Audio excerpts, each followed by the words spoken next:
Franck Ferrand sur Europe 1, au cœur de l'histoire. Samouraï, 10 destins incroyables, c'est le titre de l'ouvrage que fait paraître Julien Pelletier aux éditions Prisma. Franck Ferrand reçoit aujourd'hui son auteur. Bonjour Franck. Bonjour Anissa, bonjour à tous. Le Japon des shoguns nous fait rêver et ce ne sont pas ces 10 histoires extraordinaires de samouraïs recueillies par Julien Pelletier, mises en scène littéralement, qui vont faire retomber nos ardeurs. Pour commencer, je vous propose d'évoquer aujourd'hui l'incroyable figure de Toyotomi Hideyoshi, le Bonaparte japonais. Et tout à l'heure, à la fin de l'émission, Franck vous répondra à la question de Marie qui veut en savoir plus sur l'origine des contacts entre l'Europe et le Japon. Eh bien voilà, nous y filons tout de suite au Japon sur les traces des samouraïs.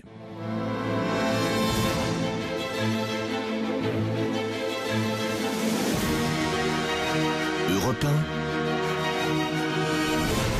1, au cœur de l'histoire. Franck Ferrand.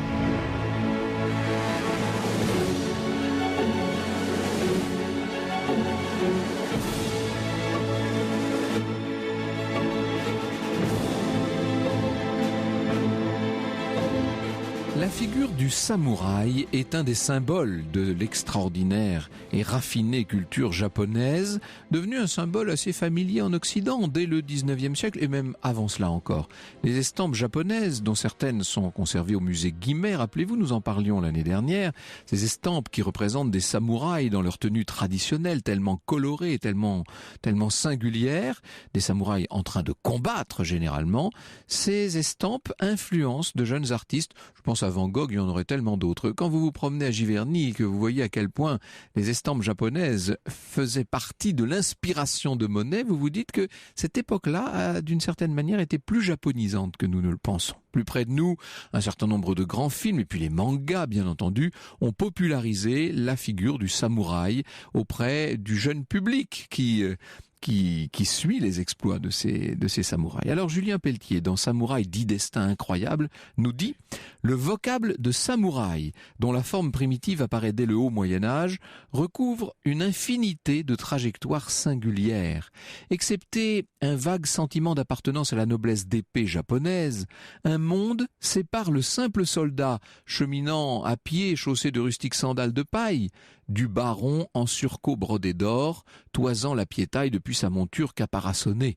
Paysan ou citadin miséreux ou richissime, chef de famille ou maître d'une vaste principauté, le spectre social embrassé est des plus larges lorsqu'un individu, à l'exemple de Toyotomi Hideyoshi, ne passe pas lui-même par tous ces stades successifs. Et bien justement, Toyotomi Hideyoshi, le Bonaparte japonais selon l'historien René Grousset, est un des samouraïs importants de cette histoire du Japon, l'un des 3 unificateurs du pays pendant la période de troubles. On est au 15e, 16e siècle, et pourtant, lui était parti de rien. Pour tout vous dire, on ne sait pas grand-chose de l'enfance et de la jeunesse de Hideyoshi. Les récits sont surtout des légendes, et évidemment, il faut mettre tout ça en doute, on n'en sait rien, somme toute. Hideyoshi serait né en 1536 dans un village agricole qui s'appelle Nakamura.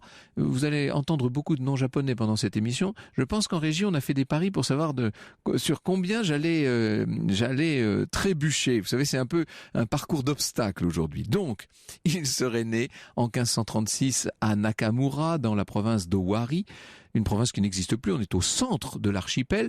Le Japon de cette époque compte 66 petites provinces. La légende raconte que notre homme est né en plein hiver. Hiyoshimaru, la récompense du soleil, aurait été enfantée à la suite du rêve prémonitoire de sa mère, au cours duquel l'astre solaire illuminait la chambre. Ce qui est certain, c'est que le garçonnet n'est pas beau, le pauvre. On le compare même à un singe. Hiyoshimaru naît dans une famille de paysans, une famille modeste. Quand il n'y a pas de récolte, son père loue ses services en qualité de fantassin pour le compte d'un clan très puissant, une famille puissante de l'époque, les Oda. Hideyoshi passe une jeunesse difficile. Les villageois se moquent de lui à cause de ce physique un peu ingrat. On le traite de singe. En plus, il est petit, maigre. Enfin bon, son père meurt alors qu'il n'a qu'une dizaine d'années. Et c'est un enfant qui, pour autant, ne se laisse pas faire. Il est turbulent. Il est tellement turbulent qu'on l'envoie, somme toute, assez vite en pension dans un temple. Il ne devient pas plus calme pour autant. On le voit même casser une idole et devant cette profanation, les moines décident de l'exclure et le renvoient dans sa famille. Hideyoshi alors décide de s'enfuir. Sa fugue le conduit auprès d'un cousin qui tente de le placer comme apprenti au service de différents seigneurs et sous la tutelle de ce cousin, le jeune homme qui accompagne un ermite, cet homme est un ermite qui vend des talismans, le jeune homme pénètre pour la première fois dans les demeures de ces personnages de haut rang, des grands samouraïs. L'un d'eux le remarque, il s'appelle Totomi, il aime l'esprit vif et malin du garçon et il décide de l'employer comme page. Hideyoshi est alors amoureux de la fille de Totomi, mais cette dernière ne veut pas de lui. D'abord, il n'est pas beau, je vous l'ai dit, et puis il est pauvre. Hideyoshi est très vexé. Il va recevoir une importante somme d'argent pour ses services. Il s'achète une armure et il rejoint sa province natale d'Owari. Il a 20 ans à cette époque-là. Il a bien l'intention de se mettre au service d'un suzerain plus important encore que celui qu'il a jusqu'alors eu l'honneur de servir. En 1558, Hideyoshi décide de participer à une chasse à laquelle est convié Nobunaga, un seigneur de guerre. En japonais, on dit un daimyo. Il appartient justement, ce seigneur, il appartient au clan Oda. Le jeune homme en question est dur, brutal. En vérité, il n'est à peine plus âgé que Hideyoshi. Julien Pelletier nous dit, dans Le crépuscule des samouraïs, l'âge d'or des guerriers japonais au tournant du XVIIe siècle, en chemin vers son château de Kiyoshu, Nobunaga croise un singulier personnage sur le bord de la route. Quel visage affreux! Est-ce un nain ou un macaque? Les écuyers du seigneur sont nerveux, ce pourrait être un espion.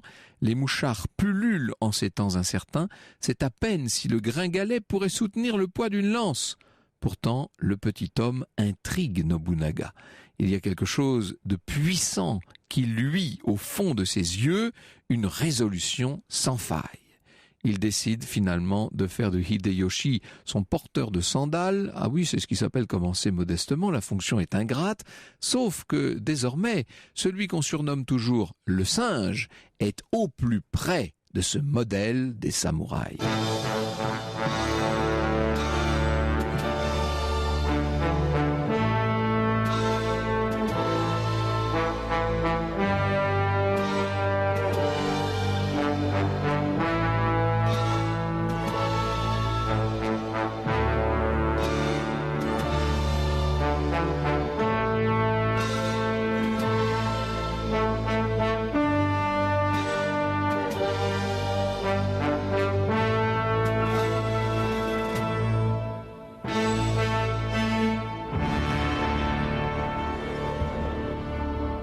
La bande originale du film dont on vous a parlé cette semaine à l'occasion des grands films primés au Festival de Cannes, Kagemusha, l'ombre du guerrier. L'histoire des samouraïs, c'est à suivre cet après-midi sur Europe 1 avec Franck Ferrand.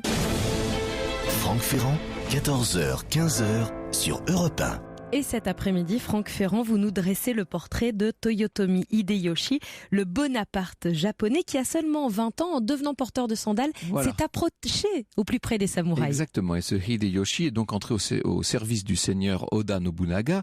Il gravit tous les échelons en quelques années.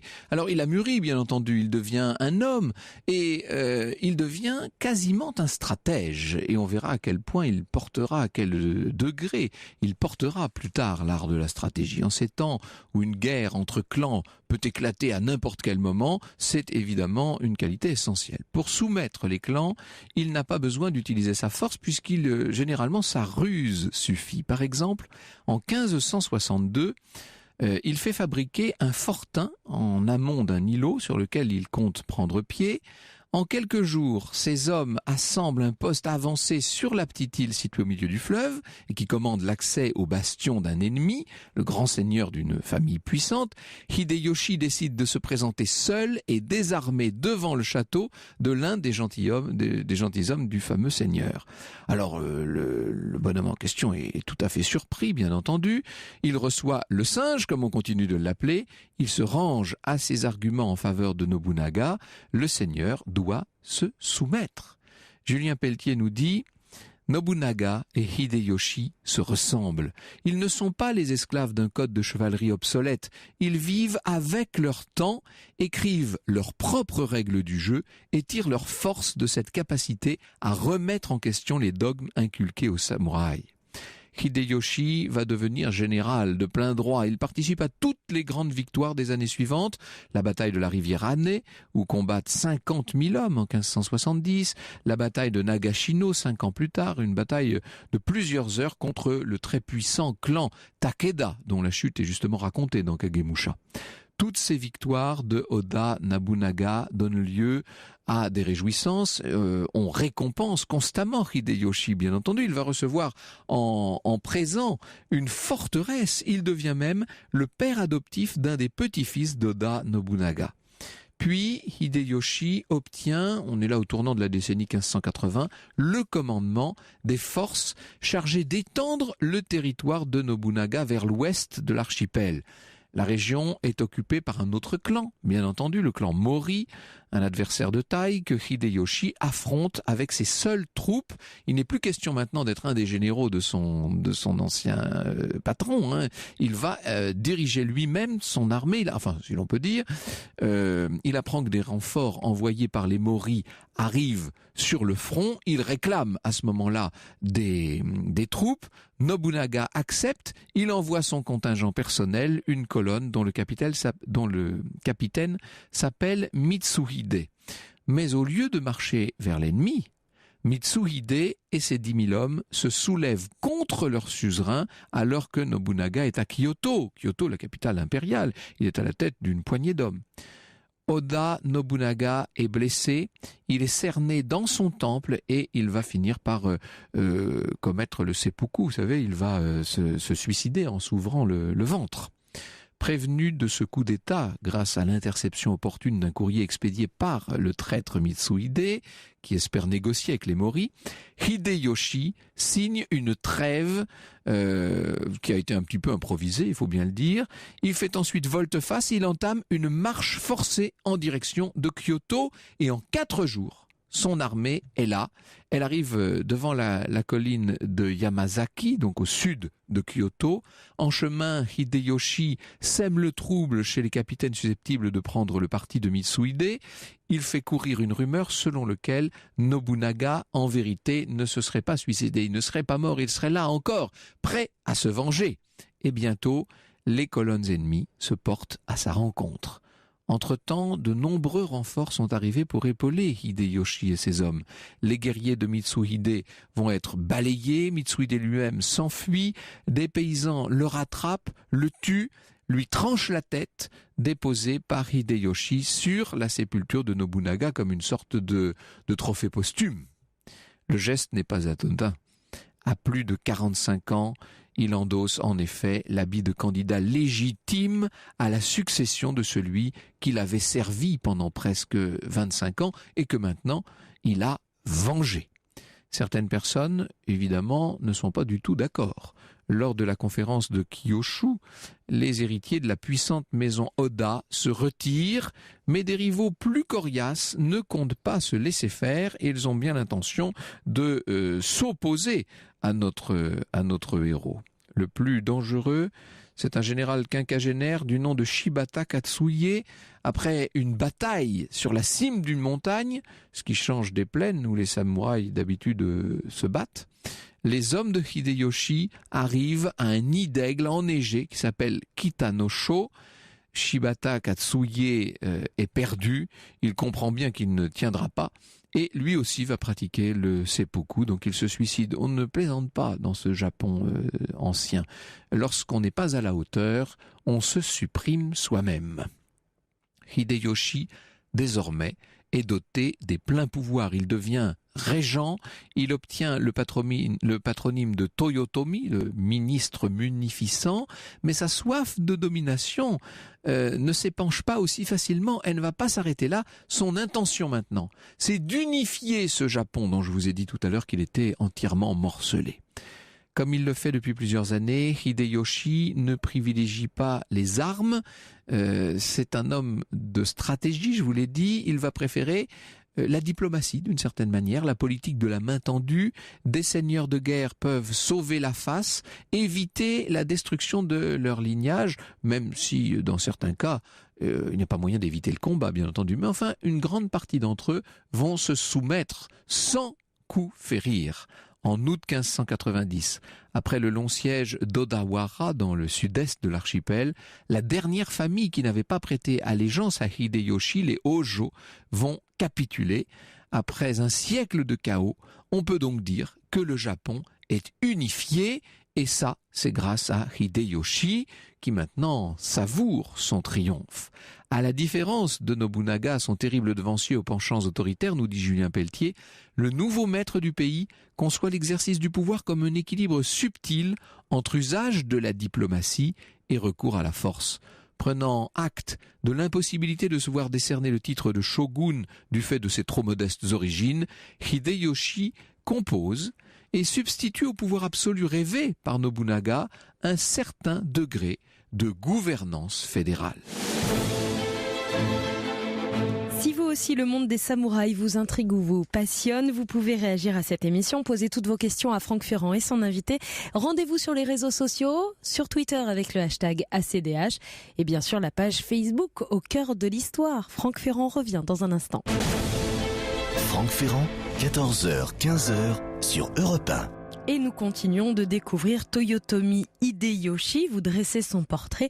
Alors ça y est, il est devenu tout puissant. C'est lui qui a unifié le Japon. Exactement. On est en 1590 et en effet, Hideyoshi est l'homme fort du Japon. Il a réussi à l'unifier. Il est couvert de titres de noblesse délivrés par la cour impériale. Il est devenu régent. Il a lancé la chasse au sabre pour pacifier le pays. Le but, c'est de désarmer les populations, en tout cas dans toute la mesure du possible. La capitale, Kyoto, est reconstruite, notamment les temples, les monastères. Bref, c'est une période c'est une période faste, hein, disons-le. Hideyoshi veut aussi changer le statut des samouraïs. Il souhaite qu'ils ne soient plus seulement des guerriers indépendants, mais que désormais, ils s'attachent au service du seigneur auprès duquel ils séjournent.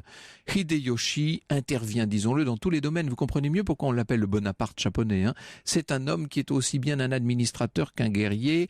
C'est un chef de famille, certes, mais c'est aussi, d'une façon plus générale, un stratège, un politique. C'est un grand personnage. Certains qualifient le régime qu'il est en train de mettre en place d'un système de sceau rouge, car c'est vrai que de très nombreuses lettres et de très nombreux documents sont frappés de son sceau. À titre personnel, Hideyoshi devient extrêmement riche. Il va faire bâtir un château à Osaka, qui est probablement la plus vaste citadelle du monde à cette époque, avec des remparts qui s'élèvent jusqu'à 22 mètres. C'est très spectaculaire. Les palais de Hideyoshi, dit-on, sont recouverts d'or. Et il y a de l'or partout, hein, sur les sols, sur le mobilier, etc.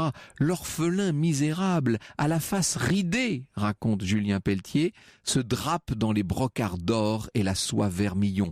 Devenu richissime, le singe se frotte aux arts, il se prête au jeu des représentations théâtrales, se livre avec enthousiasme à de fastueuses cérémonies du thé, célébrées en grande pompe, et qui réunissent aux côtés de citadins amusés la fine fleur des pères de l'Empire. Quelle extraordinaire ascension, quelle réussite sans exemple. Mais Hideyoshi voit maintenant plus grand que l'archipel. C'est un peu le problème de tous les Bonaparte du monde, vous savez, c'est que une fois qu'ils ont atteint une sorte de perfection dans le gouvernement, eh bien, ils veulent constamment davantage. Là, son but maintenant, à lui, c'est d'envahir la Chine.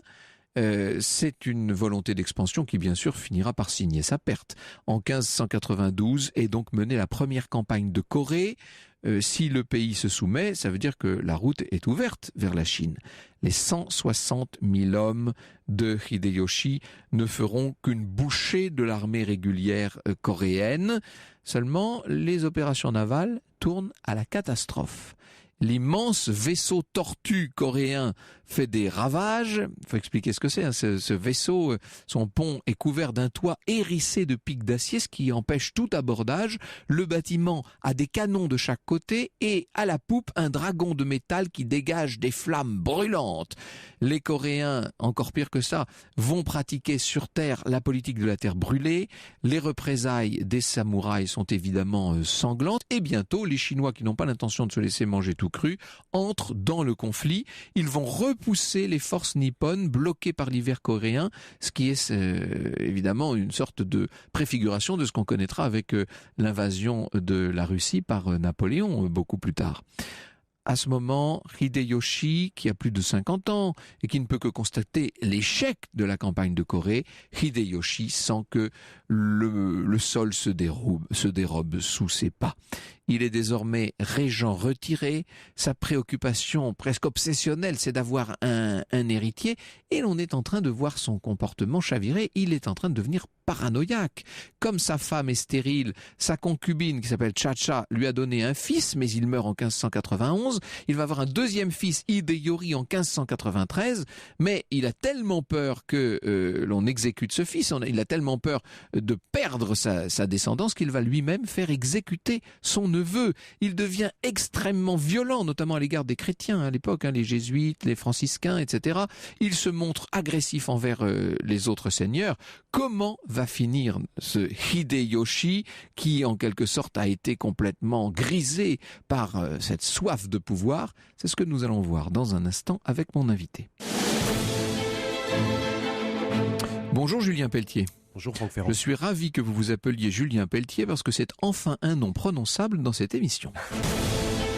Franck Ferrand, 14h, 15h sur Europe 1. Et cet après-midi, Franck Ferrand, vous nous proposez une émission consacrée à ces hommes de la classe guerrière qui a dirigé le Japon féodal pendant 700 ans, les fameux samouraïs, avec votre invité Julien Pelletier, spécialiste du Japon médiéval et auteur de Samouraï, 10 destins incroyables, paru chez Prisma. Alors nous parlions pour commencer de Toyotomi Hideyoshi, personnage qui a finalement sombré dans les dernières années de sa vie dans une forme de paranoïa aiguë.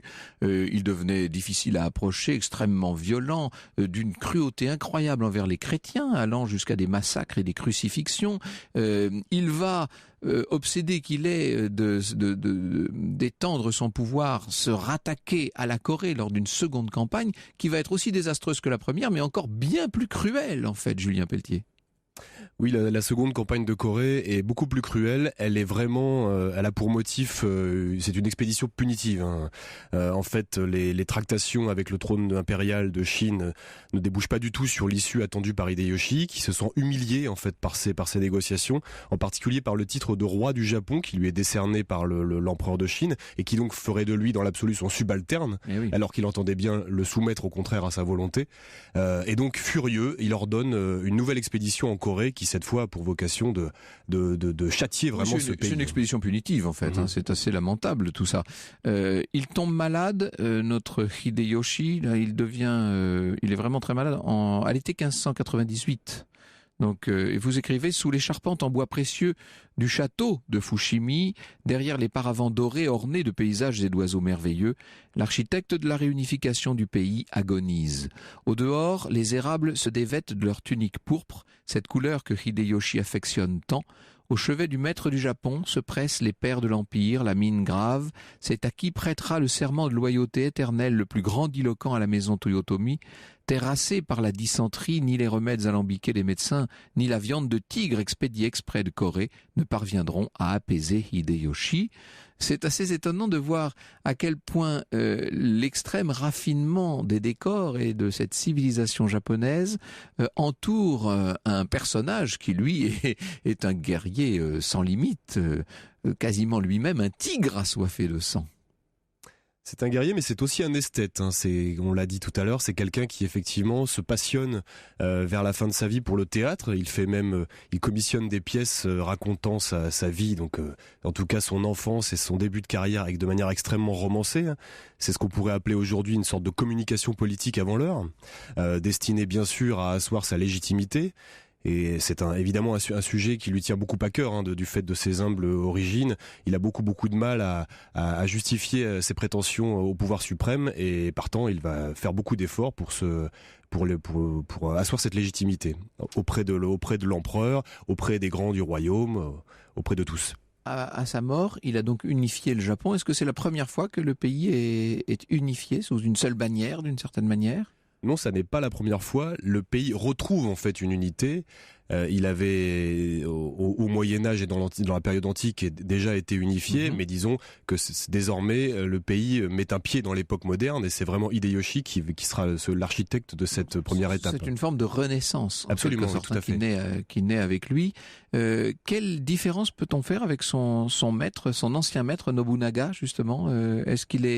Est-ce qu'il aura eu un esprit plus politique que Nobunaga? Oui. D'ailleurs, Nobunaga manque à tel point d'esprit politique qu'il y perdra la vie. Oui, il est trahi par l'un de ses lieutenants. Lui n'est que force, en fait. Exactement, lui n'est que force. Il a beaucoup plus de mal à percevoir les rapports de force et les changements d'humeur de ses propres hommes. En revanche, Hideyoshi, lui, est un homme extrêmement subtil, le singe aussi au sens de la ruse qu'il emploie. On a toujours du Japon ancien l'image d'un pays très fermé. En l'occurrence, c'est un pays en pleine expansion que nous venons de découvrir, et qui a de fortes velléités coloniales sur la Corée, la Chine, etc. Quelle est la nature profonde de la culture japonaise ? C'est un pays colonialiste, le Japon ? Alors c'est un pays insulaire avec les caractéristiques qu'on voudra bien lui prêter. Mais la culture traditionnelle japonaise est d'importation chinoise. Elle vient de la dynastie Tang, qui est une dynastie chinoise très importante qui avait régné donc entre les 6 et 9e siècles, et qui va donc servir de modèle à la construction de la civilisation japonaise antique. Qui donc est un surgeon de cette ancienne civilisation Tang. Exactement. Et qui va se raffiner à l'infini, il faut dire, dans le contexte insulaire. Tout à fait, ouais. Ensuite, le Japon va progressivement s'émanciper, encore une fois, du fait de sa nature insulaire et de son éloignement du centre de gravité de cet empire du milieu, qui porte bien son nom, et va suivre son chemin propre. Les premières tentatives coloniales, d'expansion coloniale japonaise sont vraiment celles conduites par Hideyoshi. Auparavant, on a effectivement des échanges assez importants, notamment sous la dynastie shogunale des Ashikaga, qui est arrivée à son terme peu après l'avènement de Toyotomi Hideyoshi. Et puis ensuite, en 1615, à partir de 1645 viendra le sakoku, c'est-à-dire la politique de fermeture du pays, qui va durer quasiment 2 siècles. Et donc ça, c'est plus tard. C'est plus tard, oui, c'est plus tard. À l'époque de Hideyoshi, les échanges sont importants, à la fois avec l'Asie continentale et aussi avec le reste du monde, en particulier avec l'Europe. Est-ce que Hideyoshi est un samouraï emblématique pour vous ? Il est né quand même dans un milieu tout à fait simple. Il a vécu une extraordinaire ascension sociale. Il s'est mis au service d'un seigneur qu'il a dépassé lui-même, et puis ensuite il devient en quelque sorte le fer de lance de l'empire. C'est un samouraï emblématique, ou est-ce que c'est un destin très différent des autres ? C'est un destin vraiment unique, c'est un destin vraiment à part, et en même temps, il est vraiment la quintessence de ce qu'on appelle le Gekkokujo, c'est-à-dire un terme difficilement traduisible, mais qu'on pas encore entendu depuis le début, celui-là. Qu'on pourrait traduire par le subalterne renverse son supérieur. L'idée, c'est évidemment de définir ce qu'on appellerait de nos jours l'ascenseur social, et qui fonctionne à plein à l'époque, Hideyoshi en fournissant le parfait exemple, puisqu'il est effectivement fils d'un fantassin occasionnel, un fermier, et qui va se hisser au pinacle. Oui. Alors ce samouraï, d'abord, qu'est-ce que ça veut dire samouraï peut-être ? Il faut peut-être expliquer ça. Le samouraï, étymologiquement, c'est celui qui sert. Et qui sert-il ? Il sert les nobles de la cour. L'aristocratie, dans un premier temps et pendant longtemps au Japon, l'aristocratie est d'abord celle de la cour impériale.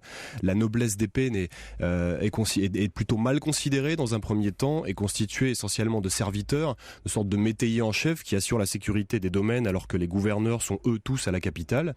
Et ces samouraïs samouraïs vont progressivement se rendre compte que celui qui exerce le pouvoir militaire peut aussi exercer un pouvoir politique, commencer à s'immiscer dans les affaires politiques de la cour, se rendre indispensables jusqu'à intervenir et prendre le pouvoir eux-mêmes. Ces samouraïs, on les trouve de quel siècle à quel siècle ? Comment les situer dans le temps ? Alors les premiers grands chefs samouraïs commencent à se distinguer au cours du Xe siècle. Il faut attendre la fin du XIIe siècle pour qu'ils établissent vraiment leur autorité sur le pays, avec l'avènement du régime de Kamakura. Kamakura qui est une ville située non loin de Tokyo, et on voit déjà justement ce rapport de force entre le Kanto, donc la plaine environnant Tokyo, et la plaine le Kinai, qui est la zone agricole entourant l'agglomération de Kyoto. Quel est le premier samouraï ? En tout cas celui que vous avez mis en exergue, vous ? J'ai parlé de Yoshitsune, qui n'est pas du tout le premier samouraï, mais qui est donc qui est plutôt le premier à entrer vraiment dans les chroniques et à laisser une trace indélébile dans l'histoire du Japon. C'est un petit peu une figure qu'on pourrait envoyer si on compare cette histoire, la guerre des Genpei, à l'Iliade, comme on peut le faire souvent. C'est une sorte d'Achille japonais, si vous voulez. Et voilà.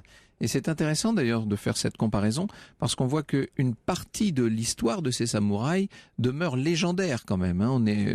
Il ne s'agit pas que d'histoire dans cette affaire, il y a aussi une part de légende.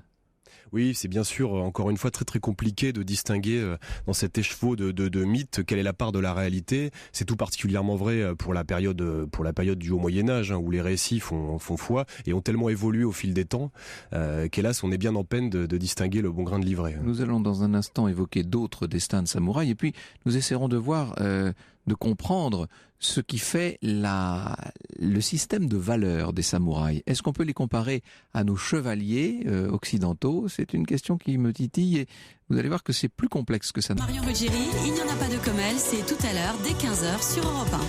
45% des femmes misent sur le sourire pour séduire alors que 70% des hommes regardent en premier les yeux d'une femme. Alors comment les femmes d'aujourd'hui draguent-elles ? C'est la question que se pose Marion Ruggieri à partir de 15h et jusqu'à 16h sur Europe 1. Pour réagir dès maintenant, ça se passe sur Twitter avec le hashtag P2CE. Franck Ferrand, 14h, 15h sur Europe 1.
Un extrait de l'opéra italien Madame Butterfly avec la voix de Maria Callas sur Europe 1. Nous sommes au Japon, au cœur de l'histoire des samouraïs, avec votre invité Franck Ferrand, Julien Pelletier, spécialiste du Japon médiéval, auteur de Samouraï 10 destins incroyables, paru chez Prisma, une émission qui fait beaucoup réagir les auditeurs d'Europe 1. Oui, les auditeurs plus que les auditrices, j'ai l'impression. De ce Japon des samouraïs, il y a quelque chose de martial, que voulez-vous ? Beaucoup d'auditeurs nous disent merci. Ataël dit, Monsieur Ferrand, domo arigato gozaimasu, ce qui veut dire je vous remercie beaucoup. Eh bien voilà. Et Frédéric Lenormand, un auteur que connaissent bien les amateurs et les amoureux d'Extrême-Orient, nous dit qu'il a suivi vos aventures sur votre blog pendant notamment vos 6 mois en Asie, notamment en Mongolie. C'était extra, nous dit-il. Alors, certains auditeurs posent des questions. Marc nous dit, que reste-t-il de cette culture des samouraïs dans le Japon d'aujourd'hui ? Est-ce qu'ils sont plus que nos mousquetaires, demande-t-il ? Ah oui, ils sont beaucoup plus que nos mousquetaires parce que cette figure est constamment invoquée sous toutes ses formes, récemment encore pour vanter les mérites d'une célèbre marque de soda américaine. Donc cette figure, elle est quand même très importante. Elle est toujours instrumentalisée aussi parce qu'elle sert le soft power, c'est-à-dire la diffusion de la culture populaire japonaise. On la retrouve dans les mangas, on la retrouve dans les jeux vidéo, on la retrouve au cinéma, on la retrouve un petit peu partout. Et elle est même parfois invoquée pour expliquer la réussite économique japonaise. On a parlé donc du Bushido au sein des entreprises et qui avait conditionné les jeunes cadres japonais à être des guerriers conquérants et disciplinés, bien sûr. Alors plutôt que l'image des mousquetaires, c'est celle des chevaliers qui nous vient à l'esprit. Y a-t-il un code de l'honneur du samouraï, de la même façon qu'il y avait un code de la chevalerie occidentale ? Il y a bien un code d'honneur, c'est le fameux Bushido, donc la voix du guerrier, qui, contrairement à ce qu'on imagine souvent, ne va se codifier paradoxalement qu'avec le retour à la paix. On a auparavant tout un corpus de valeurs qui sont véhiculées, mais qui peuvent varier considérablement d'un clan à l'autre. On parle plutôt d'ailleurs à l'époque de voix de l'arc et du cheval. Le samouraï emblématique est plutôt un cavalier archer et non pas un escrimeur, comme on l'imagine très souvent. Ça, c'est une image, encore une fois, plutôt récente, qui date de la période Edo, donc qui commence après la chute de Hideyoshi et de la maison Toyotomi. Et donc ce Bushido, c'est seulement avec le retour de la paix civile qu'il va se codifier, qu'il va se former en subissant diverses influences, à la fois celles des valeurs chevaleresques dont on a parlé, donc obéissance, loyauté absolue, pratique martiale naturellement, et puis aussi il va se matiner d'influences philosophiques, en particulier celle du néo-confucianisme, qui est une idéologie, une philosophie en vogue que le nouveau pouvoir des Tokugawa, donc les successeurs des Hideyoshi, va utiliser pour instaurer un ordre social extrêmement rigide et codifié. J'espère que vous qui nous écoutez, vous avez l'occasion de prendre des notes parce que il va falloir s'y repérer, évidemment, dans tous ces termes qui pour nous sont tellement exotiques, mais ça fait partie de la poésie. Mais non, mais au contraire, ça fait partie de la poésie. Vous savez, j'ai la chance de fréquenter beaucoup une maison dont tout le vestibule est orné de ces extraordinaires armures de samouraïs et je crois qu'il n'y a rien qui puisse faire autant rêver que cela parce qu'on est dans un monde très différent du nôtre quand même. Comment les expliquer d'ailleurs ces armures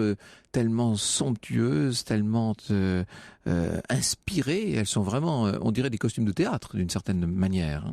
Oui, elles ont naturellement vocation à terrifier l'ennemi, à repérer aussi les champions ou les généraux sur le champ de bataille. C'est le cas notamment de ce qu'on appelle les kawari kabuto, c'est-à-dire les casques ornés, les casques fantasmagoriques extravagants, qui sont sculptés, brillants, avec des couleurs aussi, des couleurs, des crustacés, des couleurs, des cornes de toutes sortes. Oui. C'est très très spectaculaire. Quel était, nous demande Hubert via Twitter, le rôle de l'empereur? Notre auditeur voudrait savoir s'il avait autre chose qu'un rôle représentatif. Justement, ça dépend de quelle époque on parle peut-être déjà.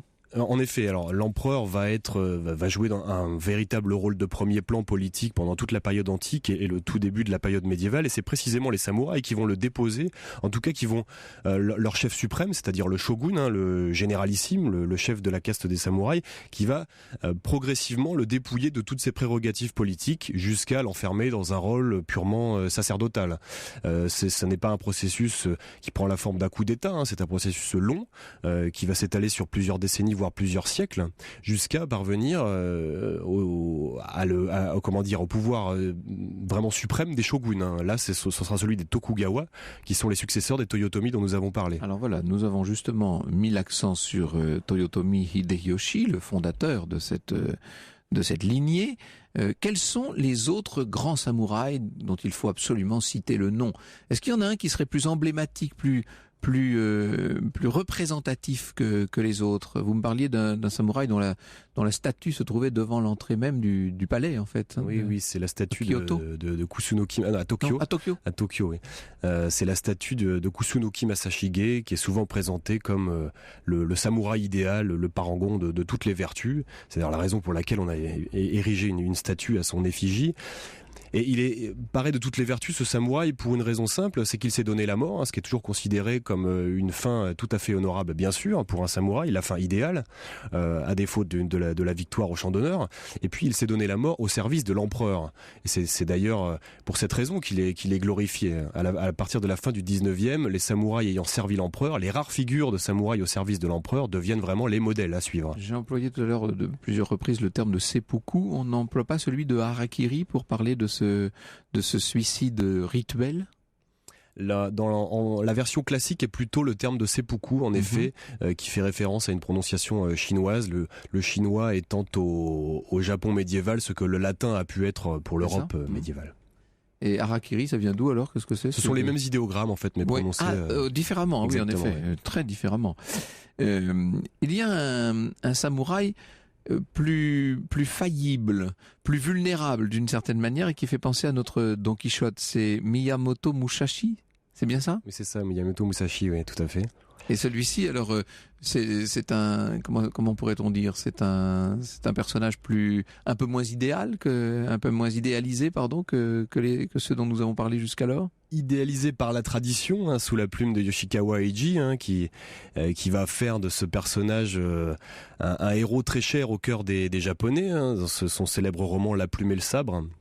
En tout cas traduit sous ce titre en français, qui est un énorme succès populaire. Ce sera le livre le plus vendu au Japon, et c'est lui qui va donc réhabiliter cette figure qui avait toujours bénéficié d'une certaine popularité, mais qui va vraiment exploser et être l'ambassadeur du Japon à travers cette figure du samouraï à travers le monde. Et ce personnage, c'est celui plutôt du chevalier errant, redresseur de tort, là cette fois dépourvu d'une armure, mais qui marche tout simplement sur les sentiers de l'archipel en quête de la voie du samouraï et de la perfection. Je revoyais l'autre soir le très beau film Le Dernier Samouraï. Qui a été vraiment le dernier samouraï dans cette histoire japonaise? Alors le portrait fait dans le film s'inspire d'un personnage français, le capitaine Jules Brunet, dont le parcours serait intéressant, mais celui qu'on désigne le plus souvent sous le terme de dernier samouraï et qui a inspiré donc l'un des personnages du film également, c'est Saigo Takamori, qui est en fait d'abord l'artisan du retour de l'empereur au pouvoir. Là, nous sommes à la période dite de la restauration Meiji, c'est-à-dire à la fin dans les années 1860-1870. L'empereur, sous l'impulsion donc d'une rébellion conduite par des chefs samouraïs, retrouve enfin le pouvoir. Mais ces samouraïs sont par la suite assez déçus du traitement qu'il leur est réservé. Ils perdent leurs prérogatives, ils perdent notamment le droit de porter le sabre, de porter le chignon, leur coiffure distinctive. Ils sont ruinés par la conversion de leur rente en obligation d'État, et un soulèvement se produit. Un certain nombre d'ailleurs de soulèvements se produisent à travers tout l'archipel, dont le dernier sera la révolte de Kagoshima, conduite par Saigo Takamori. Et que le cinéma l'a encore immortalisé. Exactement. Merci beaucoup Julien Pelletier. Le crépuscule des samouraïs, l'âge d'or des guerriers japonais au tournant du XVIIe siècle, c'est aux éditions Economica. Et puis, nous nous sommes beaucoup inspirés d'un des grands chapitres de votre Samouraï 10 destins incroyables. C'est aux éditions Prisma, pardon. Merci beaucoup. Dans un instant, Franck Ferrand revient sur l'origine des relations entre la France et le Japon. Europe 1, au cœur de l'histoire. Retour aux origines. Alors aujourd'hui pour vous Franck, et c'est une question qui va avec le sujet du jour, elle est signée Marie, une question posée sur europe1.fr. De quand date le premier contact entre l'Europe et le Japon et comment cela s'est-il passé? Alors entre l'Europe et le Japon, ça se passe en 1542, ce sont des Portugais, vous savez, qui voyageant vers Macao vont échouer sur les côtes du pays du soleil levant. Alors comme nous l'avons dit, à la fin du XVIe siècle, des missions franciscaines et jésuites sont menées par des Espagnols et des Portugais. Dans la foulée, ce sont surtout les Hollandais parmi les Occidentaux qui seront admis à résider au Japon et à y faire commerce via la compagnie néerlandaise des Indes orientales. Dans l'autre sens, sachez qu'en 1615, un samouraï envoyé vers Rome en tant qu'ambassadeur va faire en France une escale imprévue à Saint-Tropez. C'est un accident de parcours qui va donner l'occasion aux Japonais de mettre un premier pied en France. Ce sera le tout premier vrai contact entre les deux nations. Louis XIV tentera de nouer des relations officielles et commerciales avec le Japon, mais ses envoyés n'arrivent n'arriveront jamais à destination et pour cause. À partir de 1636, c'est cette période dont nous parlions tout à l'heure du sakoku, littéralement la fermeture du pays pendant 200 ans. Il faudra attendre le milieu du 19e siècle pour que tout ça s'ouvre un peu. En 1858, la France et le Japon, donc sous l'égide de Napoléon III, vont signer un traité de paix, d'amitié et de commerce. On est juste avant l'ère Meiji qui elle-même rayonnera jusqu'en 1912.